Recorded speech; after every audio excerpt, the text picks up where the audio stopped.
cosas, por expresarte mi dolor, hacer preguntas filosóficas, por ejemplo, porque yo podría pedirte muchas cosas. Traigo una lista de intención. Podría pedirte, pero entiendo que conoces mi corazón. Aquí estás y aquí estoy, en el silencio.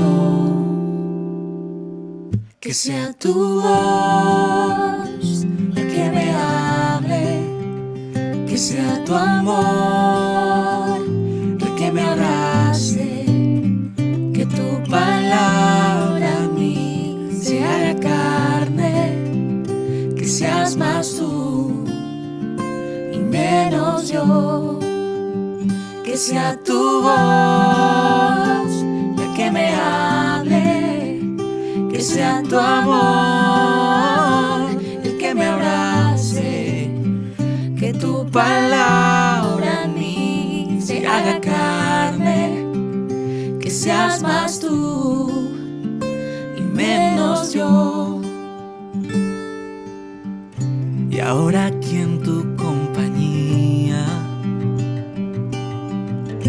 escucho fuerte en mí tu voz. Quiero confiar en tus promesas, que seas más tú y menos yo. Aquí estamos tú y yo, en el silencio.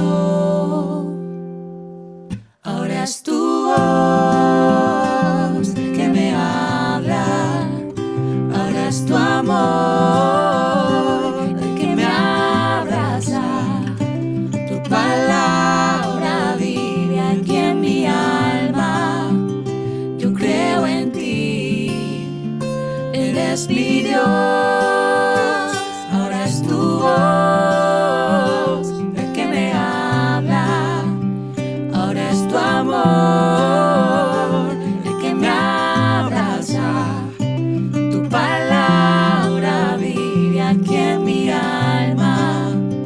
Yo creo en ti, eres mi